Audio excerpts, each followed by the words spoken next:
So first of all, a little bit about COAA, the Construction Owners Association of Alberta.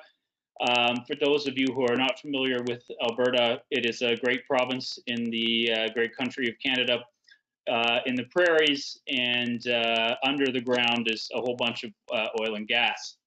And that's the majority of our economy, and the success of this province has been related to the oil and gas sector. The COAA group, the Construction Owners Association Alberta, is primarily made up of organizations that have operations in Alberta. They're not always oil and gas operations, but they do tend to be industry related and industrial in nature. We're seeing more renewables and digital construction type members. But the lion's share has, up until now, has been mostly members that are in this oil and gas business. As you know, the oil and gas business has had its trials and tribulations recently, and that has been one of the drivers for the creation of the collaborative contracting framework. So a couple of things about COAA, just about its vision. The COAA vision is for Alberta owners. Primarily, it's an owners-based organization. To be able to demonstrate the collective capability of Alberta owners to excellence in construction, and that would be excellence in safety, for which COAA's done a great deal of work, actually, productivity, and now more recently in environmental or ESG performance. And the mission of COAA is to, and it's more complicated than my statements here, but the mission of COAA is to leverage the collective resources and interests of our members to bring about that vision with a focus on collaborating together, and also with a focus on community and empowering community, or the community empowering the association in a sort of virtuous circle.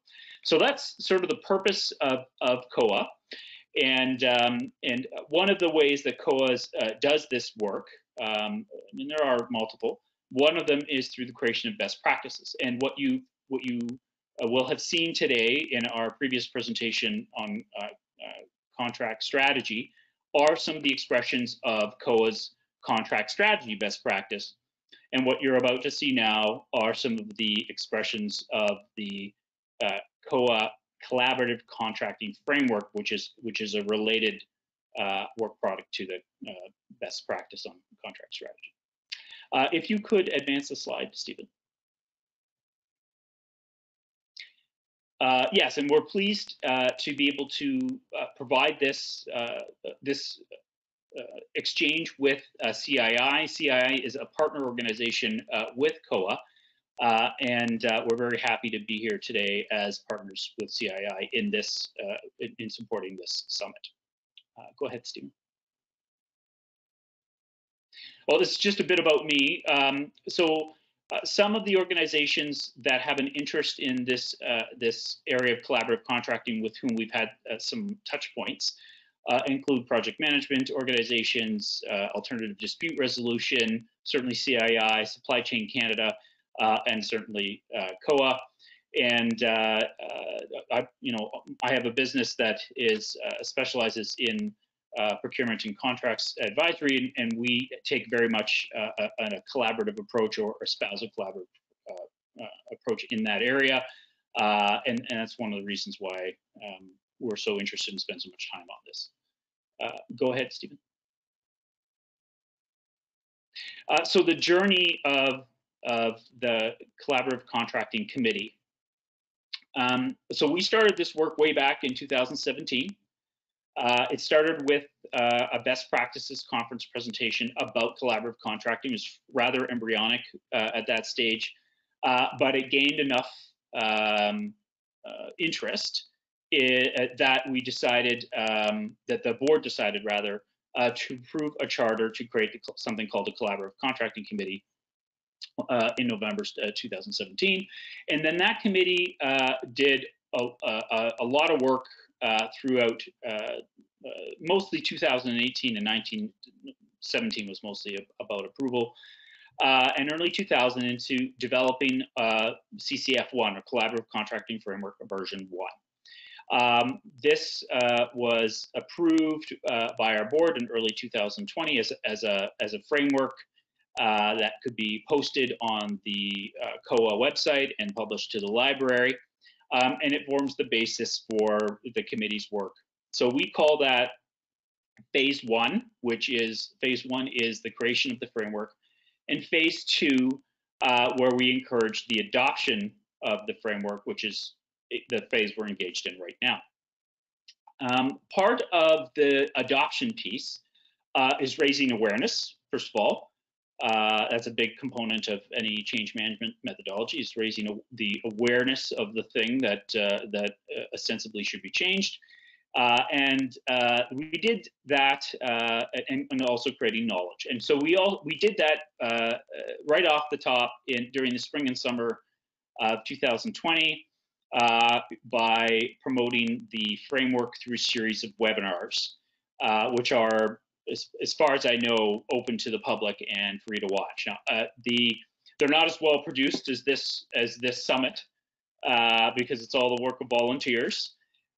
But they basically break down and explain the framework in its majority of its pieces, which we'll elaborate on today. But there is if you're interested, there is content in an easy to consume form through webinars, and the webinars are mostly panel discussions, so you can hear that we're actually using this here in Alberta, and you can hear about how it's being used in Alberta. So moving on from that education, and no, sorry, not the slides. Sorry, could you go back? Sorry, yes.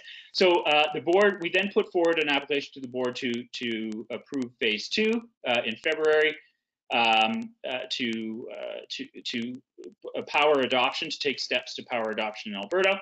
And one of the steps was the creation of the Collaborative Contracting Community of Practice, which was started in March 1st and has a good quantity of members amongst the COAA membership, and we hope to continue to build that community to create more awareness and knowledge. And then we went forward with a call for pilots to our community, and the idea being that the pilots would be how we start adoption. Okay, and so that's what we've been doing up until now, and then we're on hiatus for the summer right now for the most part, and we'll start up again in September. Okay, so thank you very much, Stephen. We can advance. So just to tell you a little bit about how our team is set up, we're really set up around this idea of change management, or operationalizing change management. The knowledge transfer team, their job is, that's what we call it.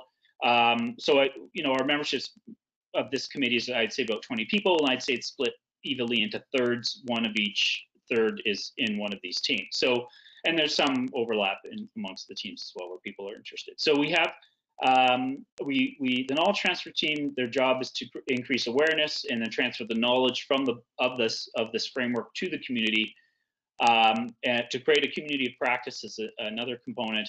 And to conduct outreach, which we've done with CII, for example, or ECITB, and other organizations, and with a view to creating as much connectivity to other people doing very similar things in parallel, rather than in parallel. Let's try to connect. So that's sort of the idea behind the activity of the knowledge transfer team.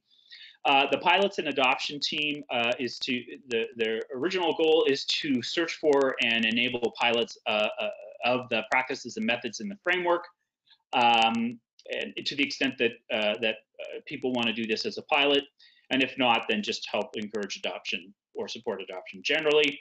And then lastly, the idea being that from these pilots or from adoption, and then also from other sources like case studies or experts, who provide feedback, review the the framework provide feedback is then to incorporate that feedback into the framework to create a version 2. So CCF v1 then becomes CCF v2.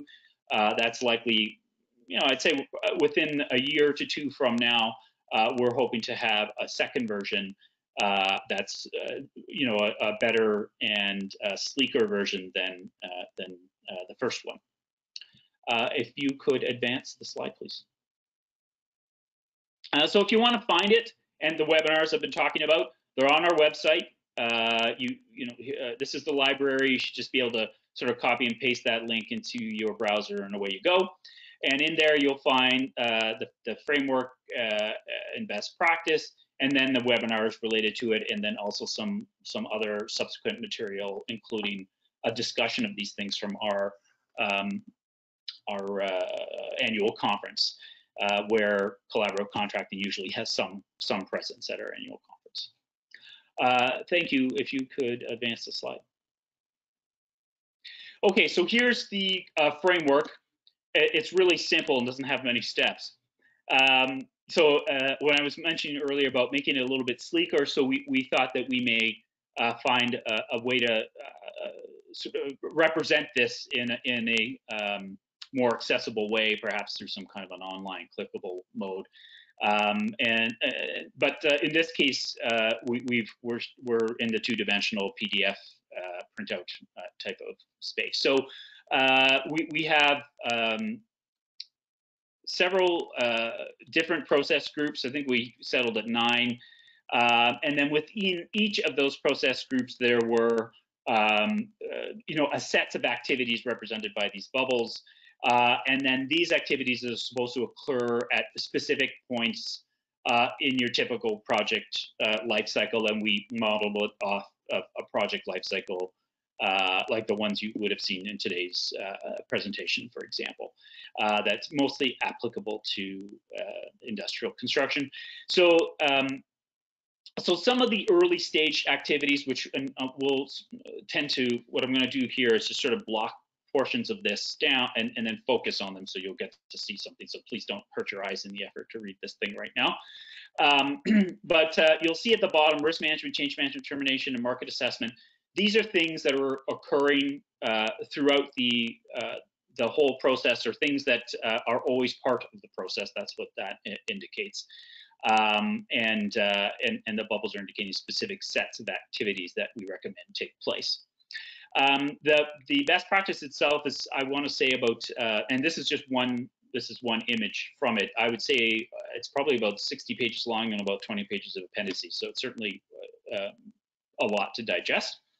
And the focusing areas are, this area of business casing it internally first. How do you get over the barriers to adoption?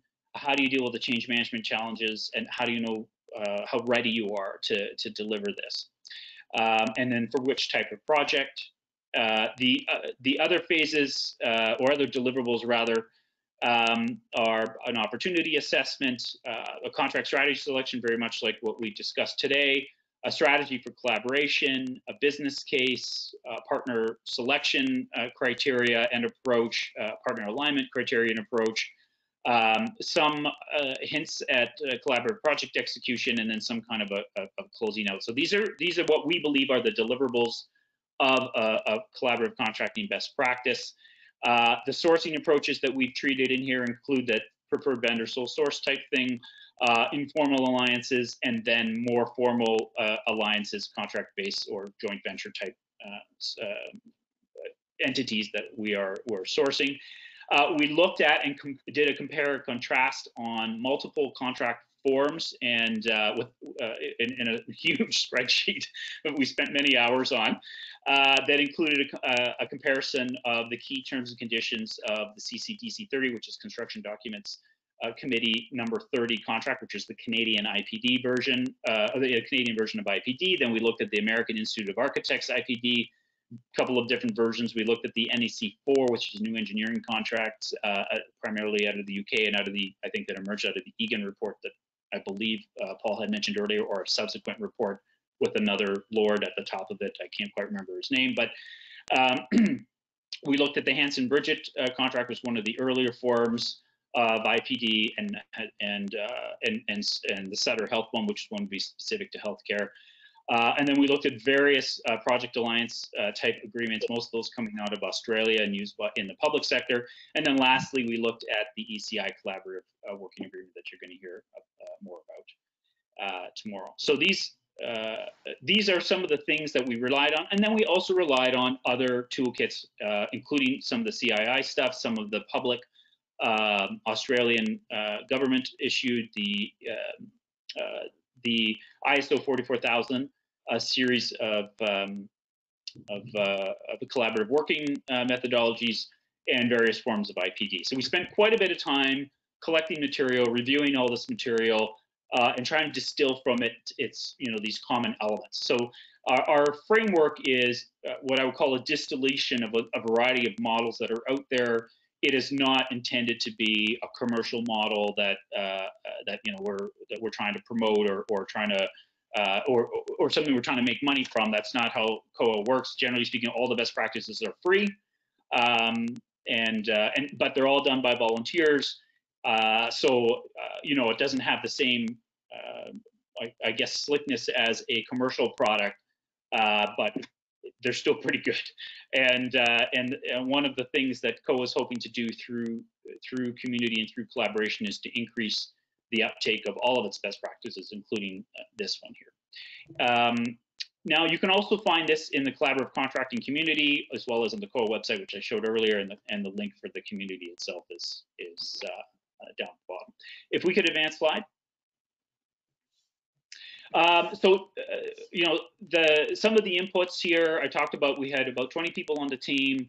They represented all the key disciplines, everything from engineering and design to construction to commissioning to operations. We had people that were PM, we had people that were lawyers, we had people that were supply chain. We had various skilled people that were in the project environment. Supply chain. So we had a lot of input from a lot of people in a multiplicity of disciplines. So I always like to say it's 20 people over for 20 years, and if you add up all the experience, it might add up to about 400 years worth of experience amongst us all. So a pretty good team of people that I would say on average have somewhere between 20 and 30 years of experience to each of them. And then COAA helped a lot by providing support, by promoting the best practice, by providing us a place to put this work, facilities to store data, webinar capabilities, the website itself. And all this is really driven by market conditions. So everybody in Alberta and in particular in the extraction sector and industrial construction, we've had a recession going on here since 2014, I would say. The news is constant. The challenges are constant, and I'm relieved to see that the industry is actually starting to pivot now. And as we come out of a COVID with the high oil price and all sorts of really interesting things that have been happening with technology and also merger and acquisition, I think the Alberta industry has really responded well to the market conditions, which were, frankly, rather crushing and created a fair amount of unemployment over the last little while. So we are espousing that one amongst many approaches to respond to these market conditions is to adopt a more collaborative approach in projects, and we feel that there's some traction being gained in this area.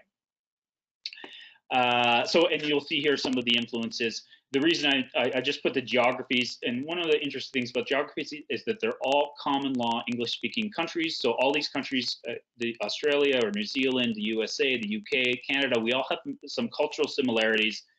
And I think that's one of the reasons why you're seeing collaborative methods arise in the same industry, each of these countries in parallel with each other. I do not think that that's an accident. I think that everybody's responding to their situation or conditions in a similar way, and it would be great. The more we could all work together, the better it would be. If we could advance the slide, please. So the key deliverables, a definition for collaborative contracting. This are the things that you'll find in the framework, a definition for what collaborative contracting, identifying the critical elements to achieve it, guiding principles for contracting structures, compensation, and incentives, a maturity assessment, a toolkit for, based on project stages that enables greater collaboration, a risk-sharing model, project complexity model, and an implementation guideline or roadmap, which was the pictorial that I showed earlier with the many bubbles, and some recommendations for training and development to encourage industry adoption. So those are all things that we've delivered on and or are working on within the context of this framework, V1, V2. Go ahead if you could advance the slide. Okay, so one thing I wanted to point out is at the beginning of our framework, not by accident, there is a contract strategy decision that has to be made. And so if you could imagine everything that we talked about up until now today, Keith, Paul, and I talking or emphasizing the need for contracting strategy, that is essentially the starting point of our framework, is that someone's done the analysis, done the best practice and good work on a contract strategy option analysis, and selected amongst the various options available the collaborative approach. And then basically the rest of this framework follows upon that decision. So there are situations where collaborative approach will not be selected, and then obviously the framework is irrelevant at that point. So this is really presumes a contracting strategy that is collaborative in nature. Now, there is some question about how collaborative in nature, and we'll get to that. Okay, next slide. Okay, so we focused, so taking away the part that we've talked about already today, I really just wanted to focus on sort of the middle of our pathway here that has 4 sections: the owner's internal alignment, partner selection, and partner alignment. So we spent a lot of time and effort thinking about how, from an adoption or implementation perspective, how owners can be ready. How can they ready themselves for the adoption of collaborative methods? Because after many years of operating in ways that might not be collaborative, it stands to reason that there would be things that needed to happen internally in order for adoption of collaborative methods to occur. And indeed, our experiences in large organizations, you'll find parts of the organizations that are more open to collaboration or more ready to for collaboration than others. And really, you can't take the organization as a whole, especially if it's large, because the culture really just varies all over the place depending on what functional units you're talking about and who's in them and what their ethos is and what the market conditions are and how they impact that particular part of the organization. So our experience so far pretty much has been that amongst organizations, in order to encourage adoption, you have to find the parts of the organization that are open to it.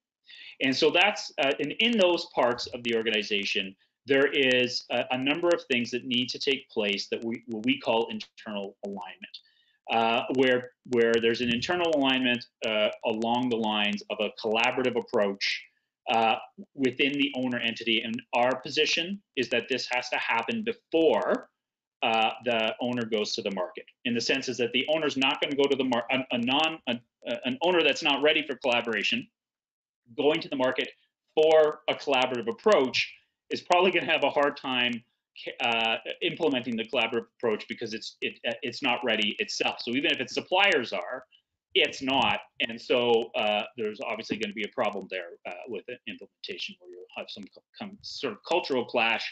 And the concern, of course, is that the owner's culture being having the money and allocating budgets to the contractors is going to influence contractors in the direction of wherever the owner wants to go. So our view as an owner organization is that, and with the mission that owners are leading, is that owners must lead the charge when it comes to collaborative approaches.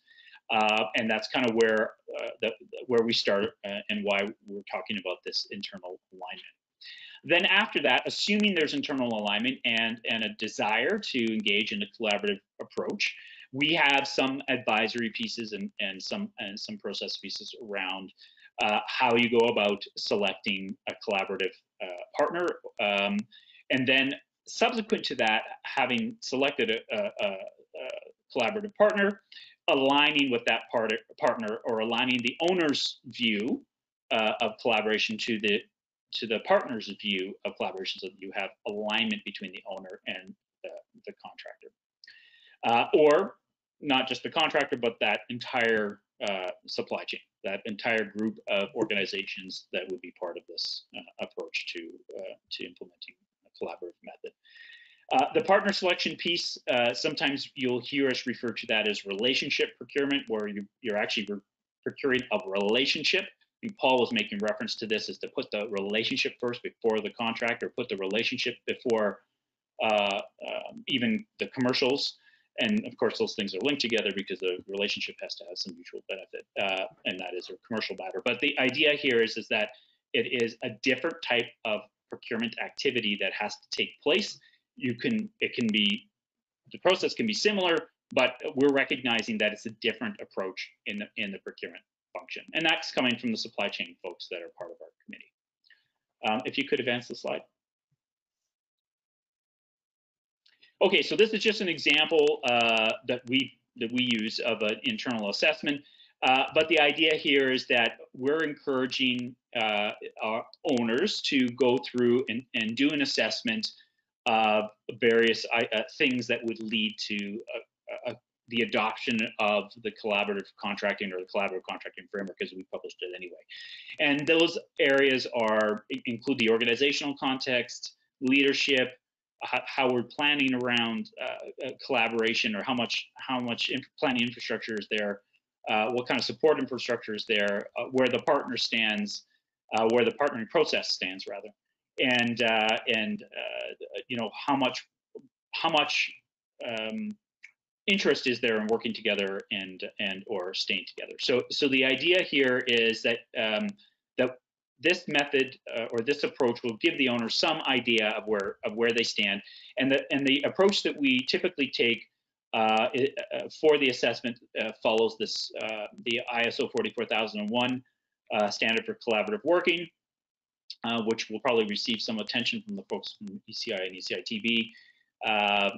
And so we've modeled some of the assessment after that methodology to talk about how ready an owner is. Okay, if you could advance the slide. Okay, so after that assessment is conducted, then, you know, at a project-specific basis, moving, you know, sort of downwards from organization to project, getting more specific.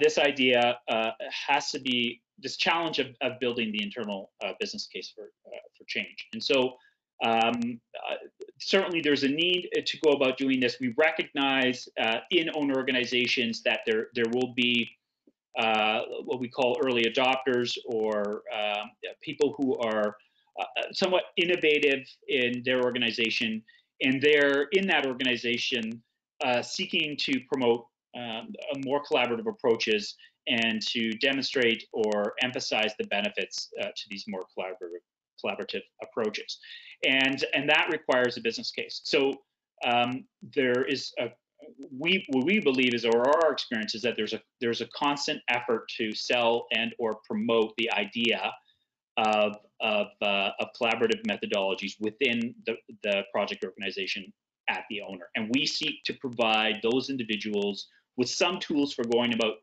doing that, so that they can have a higher probability of meeting with success.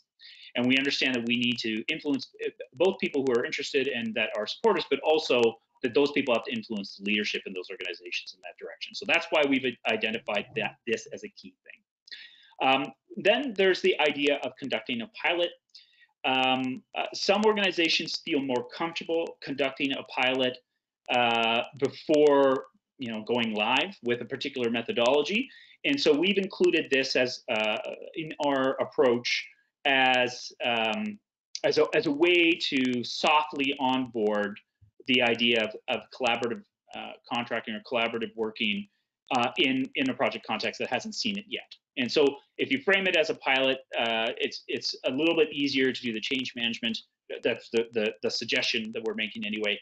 And that the idea being that if you establish a pilot that's kind of low risk and it has some success, that then it's much easier for the people supporting collaborative contracting to then try to manage its transition into a new normal. So you might start off with, say you have a program, and within that program there's multiple projects, and you try to pick a project that has that has the right profile, let's call it, for a pilot for collaborative contracting. If that's then successful, you would then try to repeat that success at levels that are require higher levels of change management. So you can point back to what was the success already and say, see, we already did it, it worked.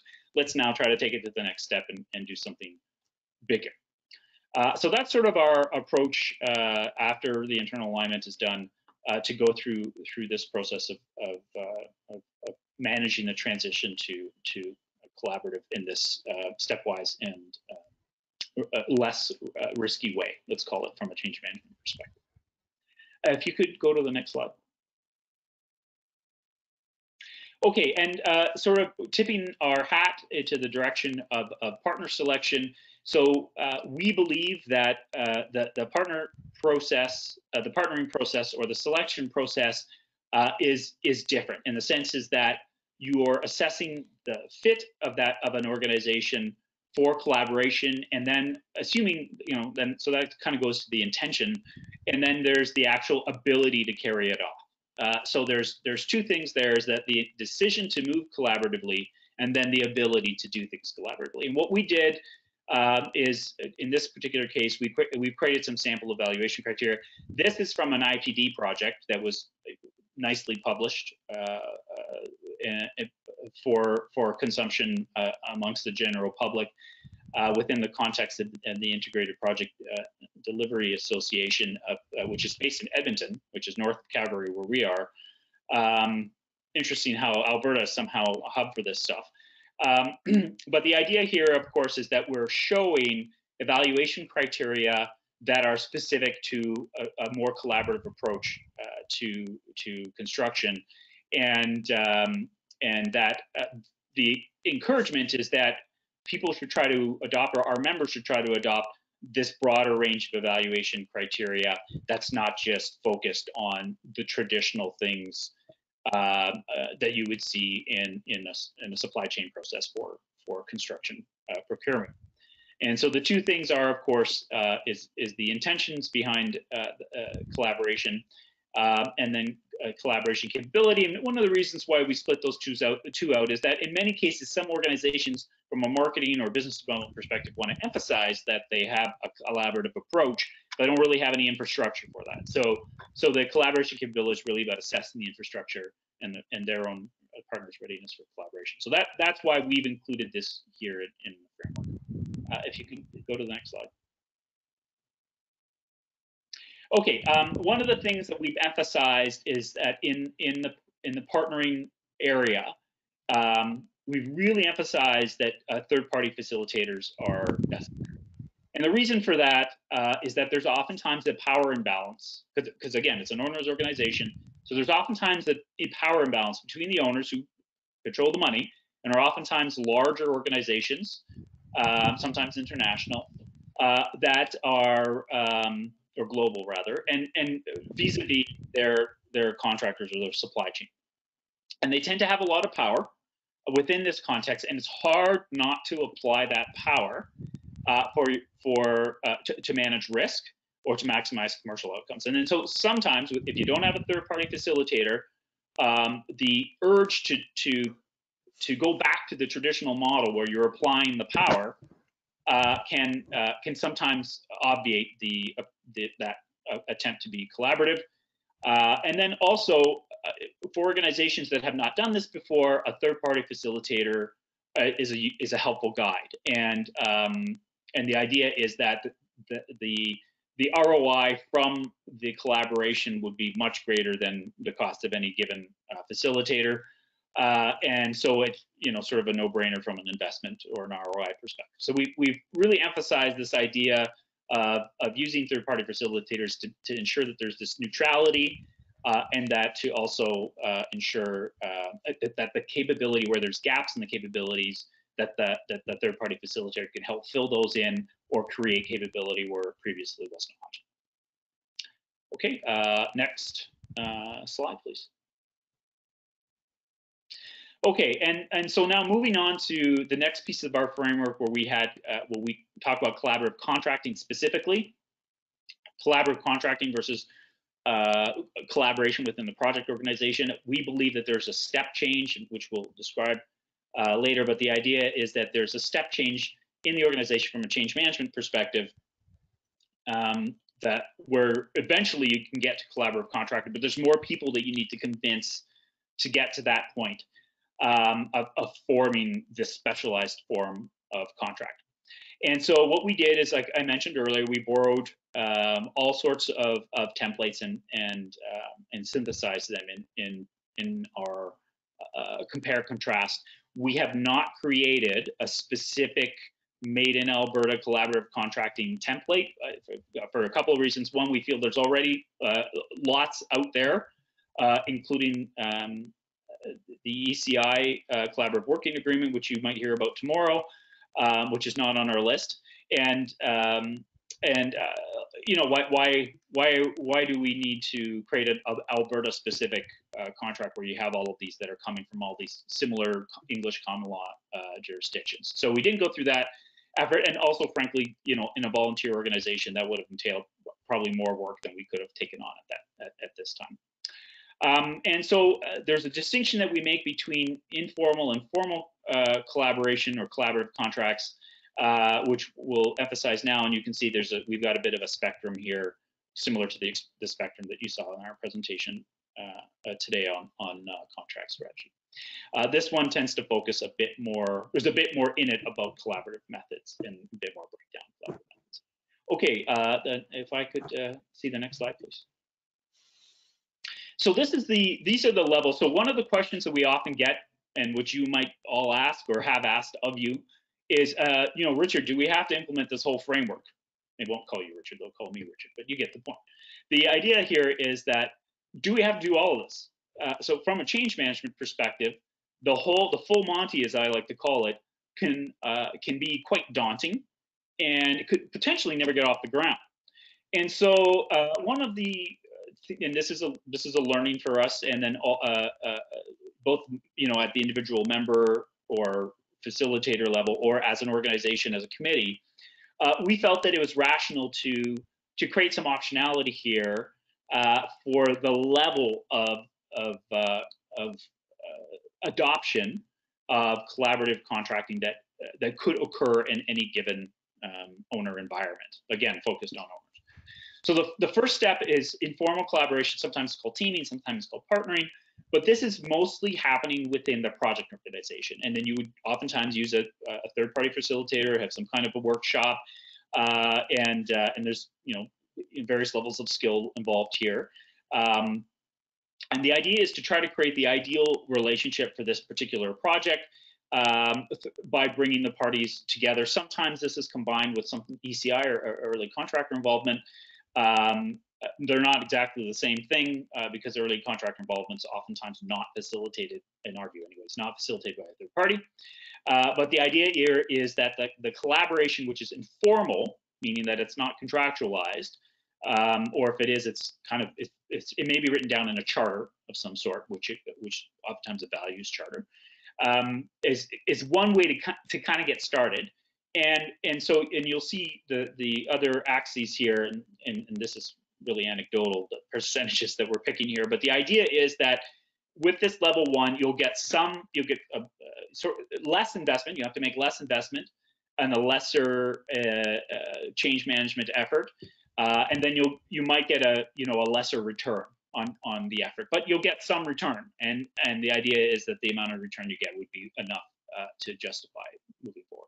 Then the idea then is if you can convince the procurement function or supply chain function to attempt a different form of sourcing or procurement for relationships, then you sort of level up. You start with the project organization, then you get into supply chain, and then the third level is this idea of incorporating your legal function. And the reason why we're focusing on level 1, level 2, and level 3 on supply chain and the legal function is that in those disciplines tend to be guided largely by things that are not necessarily collaborative. one of the big tools in procurement is competitive bidding, and trying to get the lowest possible price for compliant bid, or whatever the technical, that meets a technical requirement. And so there's an emphasis on price and risk management commercially that's not terribly conducive to relationship building. So that's why there's a system there that needs to be challenged, and some change needs to happen. And then similarly with the legal department, the lawyers are very much about risk allocation as much as possible, and to some extent they have a professional obligation to do this, to allocate risk away from who they represent, and so that can create a bit of an adversarial context around risk allocation or risk shifting, really, and so it may take a little bit more change management effort to convince the legal or contracts function to engage in this. Present company at this summit exempted, obviously, and then the idea of combining all of these into one approach, if we can get there as owners, if we can get there where you have level 1, level 2, level 3 all bunched together into what we call a collaboration system. So this is kind of how in reacting to our members and the questions they've asked, this is sort of what how we're proposing people might move through the framework we propose in this stepwise fashion, each step requiring a little bit more change management effort depending on, of course, the organization.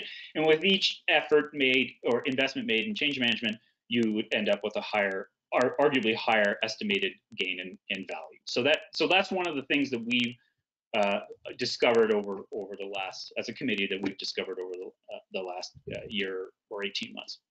Okay, next slide.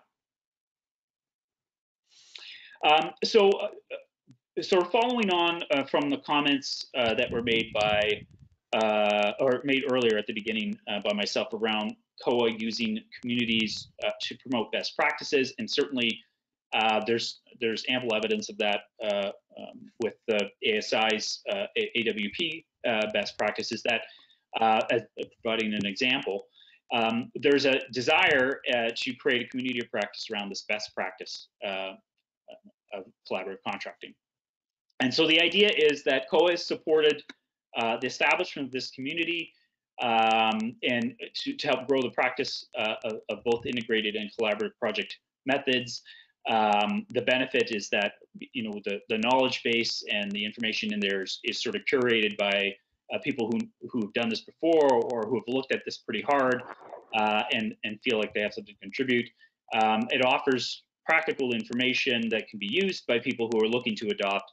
And it's also a great place, that's a safe place to talk to other people that are trying to do collaborative work, that are trying to do collaborative contracting or relationship procurement or teaming, so that instead of having to find each other in a great big sea that is the world out there, or in a summit like this, for example, which brings people like us together, but only for a couple of days, the idea is that the community will allow everybody that meets here, for example, today, to continue to have some level of interaction and a place to go to find each other. So that we felt this is a big piece about adoption of any kind of best practice, and this is just the iteration that is specific to collaborative contracting. Next slide, please. Yeah, so here's just some pictures of the community and where you can find it. Next slide, please. Oh, one thing I should say about the bees. The bees, the idea is that bees tend together, work in a community. They're amazing at how they work together. They create this hive, and they generate honey. And honey is a nice thing. And the idea is that by people working together, they can generate this wonderful product, which is a collaborative relationship or better outcomes in a project based on collaborative. So that's the whole idea behind the bee motif. Go ahead, please. Thank you. And so here's just an example of what the inside of the community looks like. You'll see somebody posting here, and this goes to some of the questions that were asked today, which is no coincidence. Some people saying, what can I do for collaborative contracting for maintenance contracts. So that would be the type of input that people would make into the community, and then ideally people would respond with their ideas, and we would inform each other, and it's a virtuous circle, and basically you would learn and have a higher chance of adoption. Go ahead, next slide, please. This is the part of the community that's COAA specific. So within the community, there's groups, and this particular group here is the COAA Collaborative Contracting Community.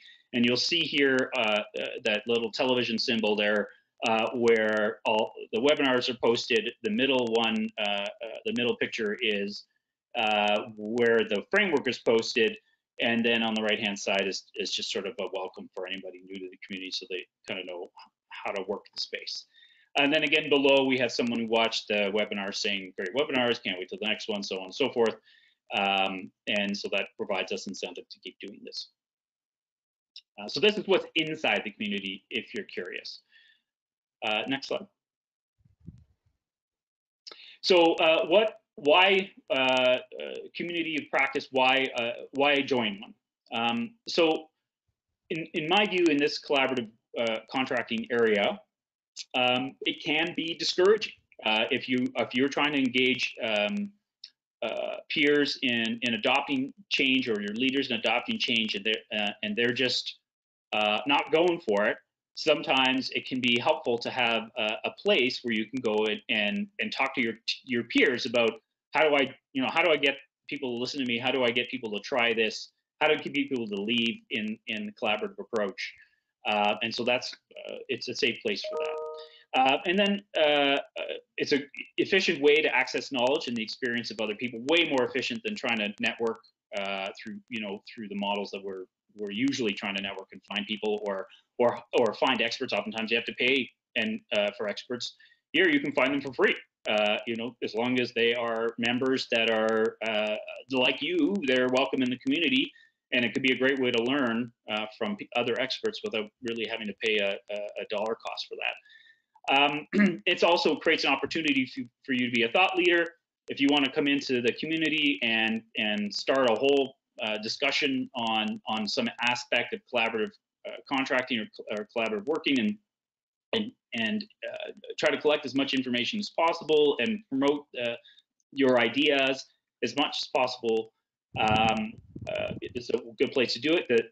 The only thing I would say is that because it's a private community and not open to advertising or that sort of thing, that's why we picked that particular approach of a private community. You don't have the usual issues with advertising. We do have community rules about we don't want it to be a big space for sales activity. So it's about industry best practices and promoting the industry best practice. Next slide, please. Okay, so just if you have questions, I'm happy to take them. And I haven't been watching Slido because I've been paying attention to the delivery, but there's the COAA website, there's the community website, and if you want to send something to me directly, feel free. But any of these contact points, we'd be happy to hear from you, and all in the name of adoption. Thank you for your time. I'm leaving 10 minutes for questions. Go ahead, Bob. Thank you, Richard. Let's go ahead and take them. Do you have examples of a project that initially chose a lump sum strategy and then changed course to an RC target price strategy? What were the results? I think these are questions more about contract strategy generally. I don't know if if there's any new questions about the collaborative contracting community. Yeah, let me jump to it. Does collaborative contracting imply changing the exposure by adjusting standard T&Cs, example, liquidated damages, contractors' limits of responsibilities? Yeah, I mean, the approach and the comments that are in the framework that we've developed is that liquidated damages are unhelpful when it comes to collaboration. And the idea behind liquidated damages is essentially punitive. I know a lawyer will tell you, and I'm often refer to myself as a recovering lawyer, that liquidated damages are not punitive because punitive terms and conditions are actually unenforceable in a court and at least in a common law jurisdiction. But so there's ways of writing that stuff into a contract that make it a reasonable pre-estimation of damages. But anyway, so that's all legal mumbo jumbo around the traditional contracting model, and that you would actually, in a collaborative approach, you would not have liquidated damages.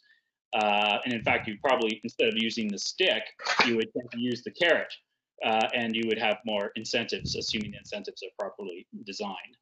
And then in terms of contractors' limit of responsibility, in an outcomes-based approach to contracting, the responsibility, the limits of responsibility might be a little less important or a little less defined, where you have people working together outside of their traditional defined scopes, let's call them, to produce an outcome that satisfies the needs of the owner or the customer, whatever that is. So yes, you would be adjusting how you treat the limits of responsibility and how you'd be treating liquidated damages. In fact, you would try to do away with liquidated damages if you could.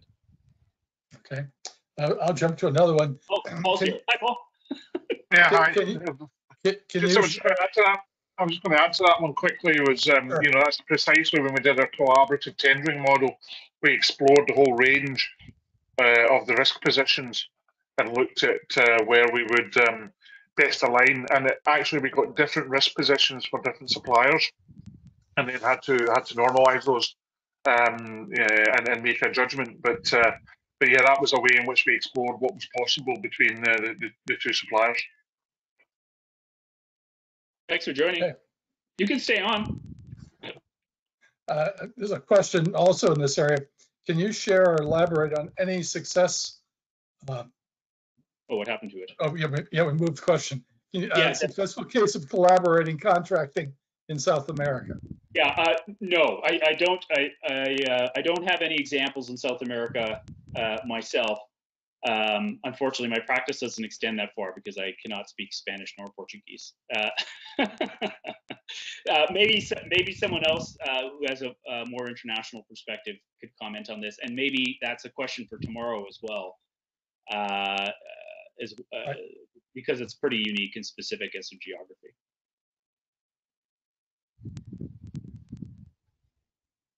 In collaborative contracting, who leads the team? Where does the owner, project manager, or director stand?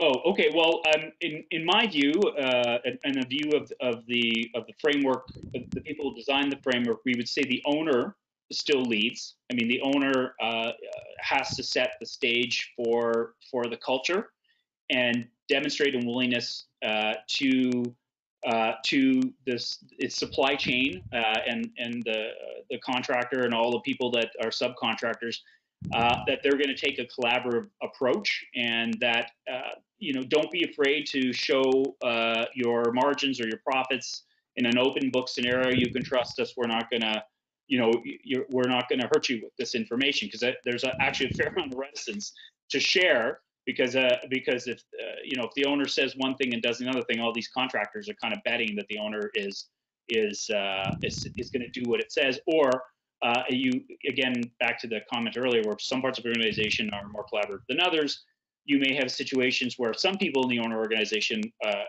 will be collaborative, and then others elsewhere in the same organization in a different department might not be. And so that's really where the owner has to lead. And typically, in my experience, I've seen the individuals, the project owners from all the different organizations, and come together in sort of a kind of a committee type format, and then they would lead through sort of jointly. But ultimately, because the owner tends to have the budget, they do have some edge in terms of deciding and leading. There's another question for you, but it may also be for your colleagues. Why is there such an amount of faith in gain share incentives Industry benchmarking does not demonstrate these work as advertised. Yeah, incentives are, and I'm happy to take comments from my my colleagues here. The incentives can produce unexpected results, and so they have to be thought out well. I can't really speak to the benchmarking. It could be in how they're being implemented versus the fact that they exist. That might have an impact on how they function.